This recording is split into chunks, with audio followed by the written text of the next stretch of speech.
Welcome to the Home Builder Digital Marketing Podcast. Over 90% of today's home buyers start their buyer journey online. Here we talk with not only industry experts, but also your fellow home builder marketers to learn how you can succeed in our incredibly competitive digital world. And now, here are your hosts, Greg Bray and Kevin Weitzel. Hello, everybody, and welcome to today's episode of the Home Builder Digital Marketing Podcast. I'm Greg Bray with Blue Tangerine. And I'm Kevin Weitzel with Outhouse. And we're excited to have joining us today, Jay Dixon. Jay is the founding partner of AdsIntelligence Marketing. Welcome, Jay. Thanks for being with us. Thanks for having me. Well, Jay, let's start off and just get to know a little bit of your background. Give us that quick overview and introduction of yourself. Yeah, awesome. I am a little odd in that I knew what I wanted to do for my career when I was 13 years old. I saw a Tom Hanks movie, Nothing in Common, where he was a creative director of an advertising agency. I don't know if you remember him throwing pencils up into the ceiling. It was part of his think tank mentality. And I was always creative and knew that I wanted to utilize my creativity. My father was an entrepreneur, so that was kind of an easy, sort of combination. So yeah, I set myself on this path, approached the advertising industry through the creative side of things at the outset, started my own company in 1995, found my now business partner, Bruce Boers, through a cold call. We started doing all their creative as well as building up our own book of business. In the early 2000s, we decided to merge our two companies and we created what was then called Boers Dixon, the two partners. And in 2018, we rebranded as AdsIntelligence, and that's kind of a whole other story. But really things took a turn for the difference in the early 2000s when digital media arose. We were either lucky enough or smart enough to recognize that this was the future and brought that skill set in-house, mainly because we were control freaks and we didn't like outsourcing anything. So we brought that, and we've always been specializing in real estate advertising. I'd say about 90% of our clients are in the real estate industry. If it's sold or leased, new construction, we've been involved in it, multi-family, master plan communities, national, regional builders, you name it, high-end condos, 55 plus, we've been doing it. So it's been exciting. That adoption of the digital media concept in the early 2000s catapulted us as an agency where in the Great Recession, many agencies didn't survive. We ended up thriving as a result and got really good at it. Well, we're going to come back to, amongst many other topics, we're going to come back to that whole lack of wanting to give away any control and not wanting to outsource anything, because that's very important in what you do, what Greg does, and what I do as far as the market that we go after. So, but before we jump into any of that, can we find out an interesting factoid about yourself that has nothing to do with work, the industry, or family? Oh, wow. Nothing to do with work, industry, or family. Sure. I grew up in Massachusetts and at an early age started skiing. Skied most of my life until I turned 21 when I met my wife, who refused to go on a cold weather vacation. So I gave up skiing for the better part of 30 years. And in 2020, a good friend was putting together a trip of some guys to go skiing and said, "You're getting back on the horse." So since 2020, I've been back skiing. And as they suggested, it was like riding a bike. And I kind of picked up right where I left off and have enjoyed getting back into the sport again. What's your poison? You think about, the span of 30 years, I missed out on the technological revolution of parabolic skis. Getting back into it with the new technology was just kind of a wonder. I really haven't figured that part of it out. 2 years ago, the same group of guys, we went on a heli-skiing trip in British Columbia, Canada. It was about as far away from other human beings as you could possibly be. And it was a fabulous trip. I bought all the equipment except for skis. And so it's just easier to travel without bringing your skis. There's lots of great equipment to rent. So yeah. That's one of the ones where you take the helicopter to the top of the mountain. Is that what you mean by that? Oh, yeah. It was like planes, trains, and automobiles. And then when we finally got to the end of the road, literally got off the bus and a helicopter, a 6-passenger helicopter, transported about 30 of us 20, 30 minutes helicopter ride out into the wilderness to this lodge that the only way to get there was either a snowcat or a helicopter. That was base camp. And then we'd go up into the mountains every day. And instead of taking a lift, you'd take a helicopter. That's cool. Well, like Whistler area, or where were you? It was called Adamants. There's an outfit that operates about a half a dozen different lodges. Cool. All right, well, back to marketing. Well, Jay, just give us that quick overview of your agency and the kind of services specifically that you guys are bringing to your clients today. Sure. So we consider ourselves a full service advertising agency, again, specializing in the real estate industry with a focus on digital media. So we've got really sort of four different arms to this octopus. The primary one being the digital media team: paid search, paid social, programmatic, SEO, and organic social are the kind of primary focuses. We also have a full team of creatives, designers, and web development. So web development, we kind of consider another one of the divisions where we're doing obviously design and programming of websites. We then also have just the account team. All right. Well, to Kevin's point that he made just a minute ago, you talked about control, keeping things in-house. How do you talk to a prospective client about why they should be outsourcing some of their marketing and their digital support? What makes sense for like a home builder to keep on their team? What makes sense for them to partner? When do you kind of see those opportunities align? Yeah, well, I mean, the sky's the limit for doing it wrong. Even with, coming up against other agencies who are managing digital media for real estate, where real estate may not be their sole focus.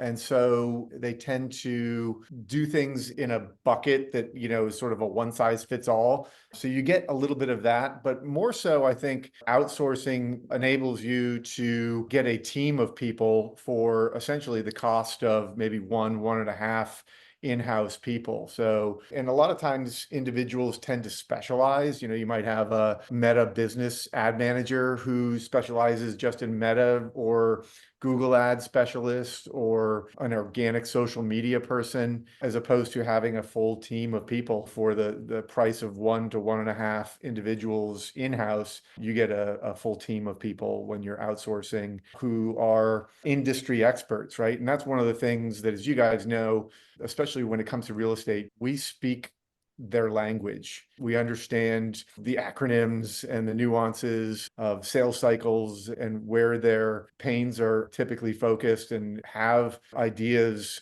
ready-made, as well as have the ability to on the fly collaborate and create solutions.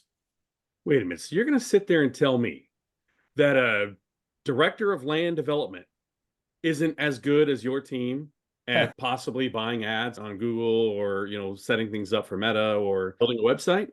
They're likely not, Kevin. Oh. Yeah. One of the things that I think is really cool about this business is the innovation part. Clients are always asking us, like, what's next? Like, what else can we do? And there are aspects of what we do that are just tried and true and they work. That's kind of where we start. I always say, from a campaign strategy standpoint, we start with paid search. It's people who are looking for what you have to sell. We believe, I'll just say it right now, there is a secret sauce to paid search that many agencies don't understand. When I tell you what it is, hopefully you're like, yeah, duh, we get it. But it's amazing how many people don't. It's price, product, location. If you cover those three things in your ad and you pre-qualify that traffic with those three areas, you're so far ahead of the game in terms of agencies that are maybe trying to trick prospects to get into the website because they just want a lot of traffic, but they don't necessarily understand how to qualify that traffic to get high quality traffic. That's kind of the start. But let's get into the weeds for a second and talk about the innovation that comes with being a digital media agency in this world. At the beginning of our conversation before we started recording, we were talking about who are the biggest competitors for our real estate clients. It's not other builders and developers, it's resales. A report just came out last week that said that resales represented 7 out of 10 homes sold in the United States last year. Well, that's a decrease from the average over the last 20 years of 9 and 10. So what that really means is somewhere between 70 to 90% of a builder's competitors aren't other builders, they're resales. And yet we don't ever really talk about that or focus that in terms of our digital media strategies. About this time last year, the head of my digital media team came to me with an idea and said, I think we can target resales through geofencing. Of course, with geofencing for years, we've been targeting other builders, competitors, their models, their sales centers, maybe key places of industry. If there's a big, Boeing plant like down the street, we want to geofence that. But resales are hard because they come and go all the time. It actually started out, the concept was targeting open houses. We realized that that was like way too narrow, but if we just did resales, we'll also get those Saturday open houses. And the numbers are really, really small.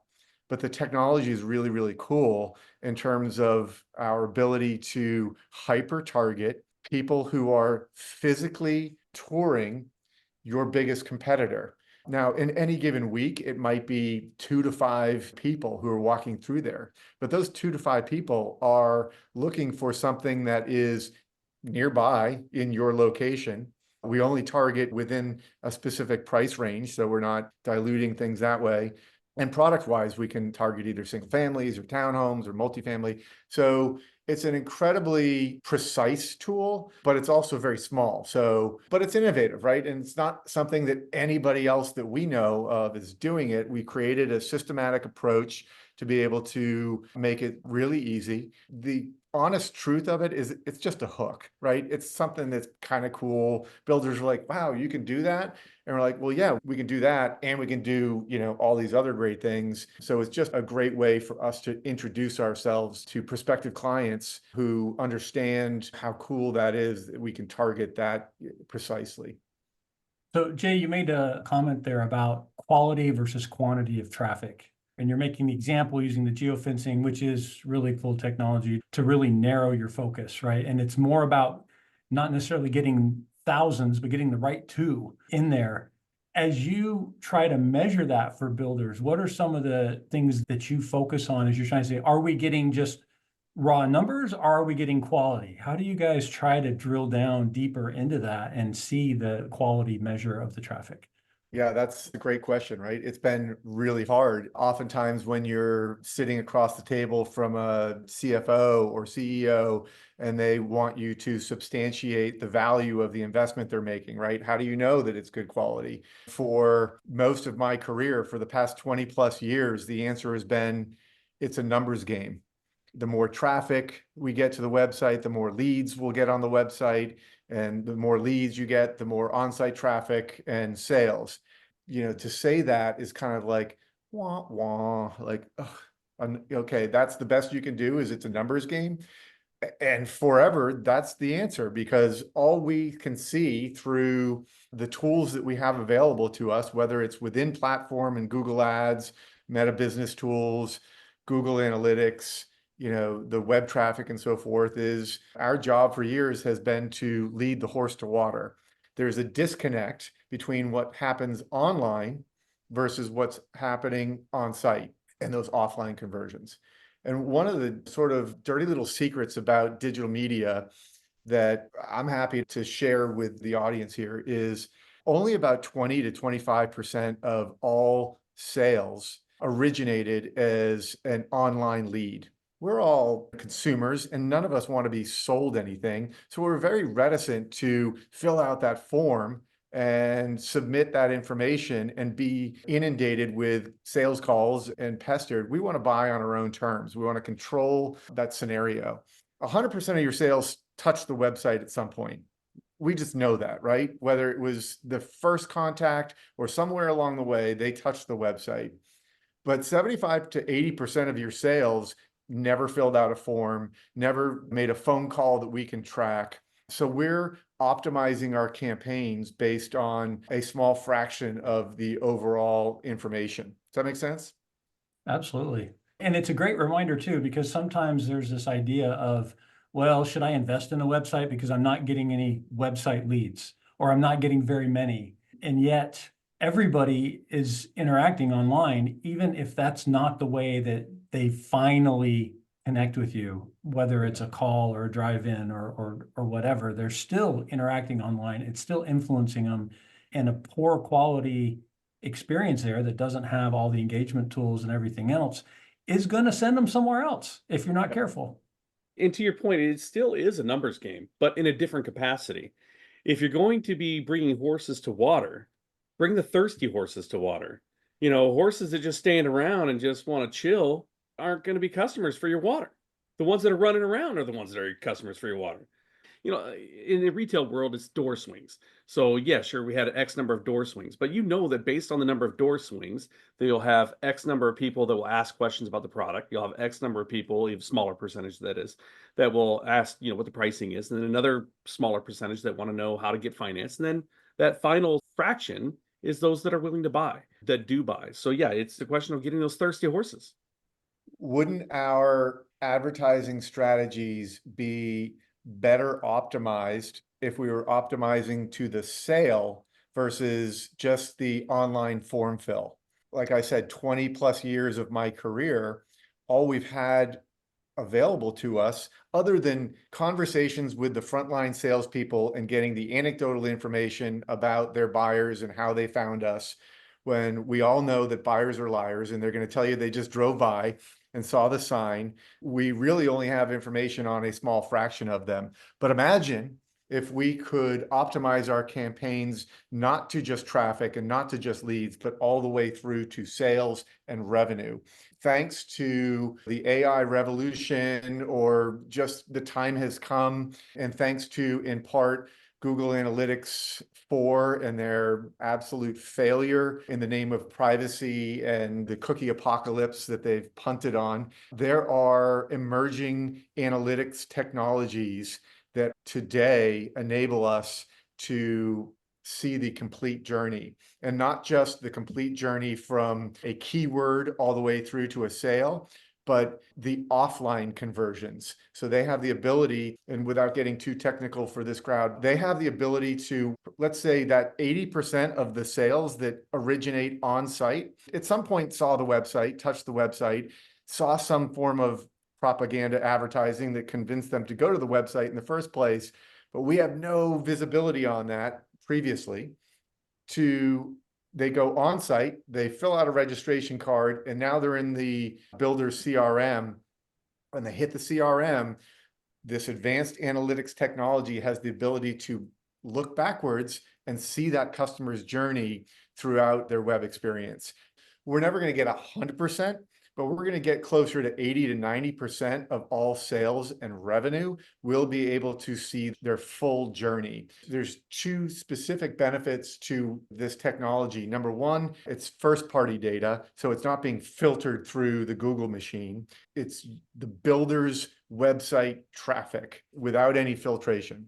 The other aspect of it is its multi-touch attribution. So it's not just first click, it's not just last click, it's every click weighted equally. And then over time, that equally weighted touch points begin to create a picture that will tell us not only what's creating good traffic, good quality traffic, to your point, Kevin, but what's creating sales. And it will tell us that back to the keyword, or back to the campaign, or back to the specific Facebook ad. And so we'll begin to optimize around that. And the efficiencies created are at a minimum 30%. In the new home building industry, that can cut one of two ways, if you think about it, right? Because builders have a finite number of units that they can sell every year, right? They set their sales goal for the year, and they may not have the production capacity or the lots to sell 30% more homes with the same dollar amount invested in advertising year over year. But swing it the other way, and we could reduce their ad spend by 30% and sell the same number of homes, as long as we're optimizing that advertising investment into what's driving sales versus what's driving traffic and leads. So Jay, as you've got a builder listening and you're talking about all these different tactics we can do A, we can do B, we can do C. There's so many things. And they're sitting there going, but I don't have the budgets of the big guys, that are out there. I don't have the resources to maybe do all of it. What type of advice would you give to that small, medium-sized builder who feels like they can't compete with the large nationals in the way that always show up at number one because they can buy their way there? Yeah, strategy. It adds intelligence. We're about singles and doubles. We work with several national builders and we love what we get to do together. They don't necessarily have all the answers and the greatest strategies. Sometimes it's just they're, behemoths and they can bully their way through spend to areas. I won't name names, but there's one who will literally buy the keyword home. So if you search anything home, I know that they don't build in Alabama, for example, where we have lots of clients, but their ads will show up if you search new home Birmingham. Why are they doing that? Just because they have the ability to wildly spend. The smaller regional builders with constraints on budget, which virtually every client has, needs to be more strategic about how they implement their tactics, right? So the strategy is digital marketing. The tactics are paid search. Number one, maximize your opportunity with people who are looking for what you have to sell, and then go down the rung from there in terms of other tactics that you should be deploying. I think paid social would be next on the list. And then you can get into some of the smaller areas like geofencing, which is relatively inexpensive.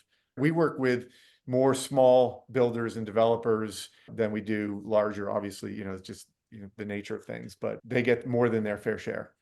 Jay, when you look around at industries outside of home building and new construction, what are some of the things you're seeing other folks do that builders maybe haven't quite embraced yet or are still kind of experimenting with that are kind of quote unquote mainstream in some other industries?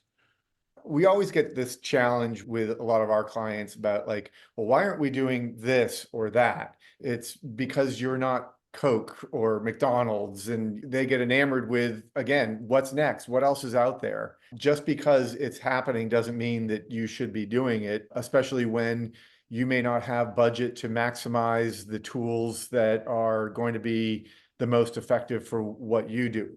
So sometimes our job is protecting our clients from themselves because there is a lot of cool new things. Every day there's something else out there. Why aren't we doing TikTok? Well, there are reasons. Why aren't we utilizing this tool? I think the answer is so many things. I don't know if we have time to dive into all of them, but I think the most underutilized tactic is sponsoring college football bowl games. I I don't know. I see some of these bowl games. It's like the 20 named word bowl game because of this long company sponsor. My family's like, when are they going to have the Blue Tangerine Bowl? And I'm like, what are you talking about? This is not even a thing, right? That's a great point. That probably is a piece that many builders and developers are missing. Digital media has in many ways simplified the game, and it's boiled it down into what I feel are two distinct components. And it's lead generation and branding and awareness. And depending on what your goals are, will depend on how you balance those two strategies. I think the one that tends to get swept under the carpet more than it should be is branding and awareness. People buy what they know. No, we're not selling toothpaste that you're going to, pick up once a month at the supermarket. But branding and awareness is still a very important aspect of what we need to do for builders and developers for their overall marketing strategy. I think sometimes they tend to lean too heavily on their website and not enough outreach through traditional media, whether it's billboard or television. We do a lot of CTV and streaming, but if I have the budget, I want to combine that with a cable buy, because streaming and CTV can be a little bit of a black hole and a spray and pray kind of a method. It goes back to, it's a numbers game, right? It's numbers of impressions. It's interesting that linear TV is now selling their product based on impressions as opposed to gross rating points and eyeballs. It speaks to the transition in the industry. Those are things that people should be thinking about more so than just digital search and social. Those things are great, but they're more lead gen than they are branding and awareness. And when your paid search ad, your text ad shows up in a search result, you're going to have a better chance of somebody clicking on it if they're familiar with the brand name. So knowing that you have a little bit more of an artist brain as compared to me, I'm more of a spreadsheet and data. That's all I care about. But where do you go for inspiration? Like where are you personally going to garner your new ideas, to do your pre-testing before you start selling to your clients? My team, we've assembled an amazing group of unbelievably talented people who, part of the role that we ask of them is to stay on the bleeding edge. And then we've got some great clients who are willing to experiment and try the shiny new penny. But we don't always promote that, right? I'll give you an example. Back in 2007, 2008, when social media was exploding, we had clients who were asking us to get involved in their organic social media. We were of the mindset of, let's pump the brakes. Everybody's jumping into this without any thought to strategy and even to what outcomes should look like. We did not want to lose clients because we could potentially fail at an unknown strategy with social media. Over time, in about 2011, 12, we started to kind of figure out what the right way to do it was. And with builders and developers, it was what I would call experiential content, where you're really kind of trying to convey what it's like to live somewhere. Where am I going to go get groceries? Where's the religious center that's appropriate for me? Where can I go to the movies? But back in 2007, 2008, it was just something that was so unproven and nobody really knew how to do it well that we said, we're going to let everyone else kind of stumble around for a couple of years. And we lost business as a result of it. We had existing clients who relied on us for the paid media strategy and, hired the PR agency that was doing their press releases to do their organic social, and with limited success. And I just didn't want to jeopardize our relationships and our reputation on something that wasn't proven. So we like to stay out in front and understand technology and get comfortable with it internally before we bring it to our clients and suggest that this is something new. But, we've also been willing to try and fail. An example of that would be reverse IP append email campaigns. The suppliers of that technology promise the world, and we get very little in return. And it just didn't work. But we had some clients that we're willing to try it with. We'll be the first to tell you, let's pull the plug. This isn't working. Let's redirect our efforts to what is working. Well, Jay, we appreciate you sharing so much of your thoughts and insights with us today. As we kind of wrap up, do you have any last thoughts or words of advice you wanted to share with our audience? Last thoughts. Working with an agency who understands your business as opposed to a generalist is a smart move to make. Outsourcing versus insourcing, like we said at the beginning, allows you to get a team very economically of experts. As I said before, the sky's the limit for doing digital media for real estate incorrectly. There are a couple of proven strategies, and we have the ability to convert a floundering campaign into a successful campaign very quickly. Like you guys, we're very passionate about this industry and what we get to do. We love what we do. That, as much as anything, comes through with our relationships that we have. Well, Jay, if somebody wants to learn more and connect with you, what's the best way for them to reach out and get in touch? AdsIntelligence.marketing is our web address. The other thing that's kind of unique about AdsIntelligence.marketing is myself and my other partners are the lead account executives. So we are involved in the daily business of our client's business. Yes, we have a support staff of account executives and the rest of our teams, but we are passionate and love what we do and love the relationships that we get to have and the conversations that we get to have. One of the biggest things and why I was so excited to participate in your podcast today, Greg, was we see educating our clients as the biggest responsibility we have to them. This stuff is nebulous, right? You're spending money on advertising that's going out into the ether, and that's scary. Understanding what's happening and why it's happening, whether it's successful or it fails, making sure our clients understand what's going on is the foundation of the trust that leads to the long-term relationships that we have built over the years. That's what I'm super passionate about. I've transitioned from a graphic designer, creative type, to a analytics nerd, to a sales guy. And I love the conversations that we get to have, as well as this one. Well, Jay, we appreciate again you spending time with us, and thank you everybody for listening today to the Home Builder Digital Marketing Podcast. I'm Greg Bray with Blue Tangerine. And I'm Kevin Weitz with Outhouse. Thank you.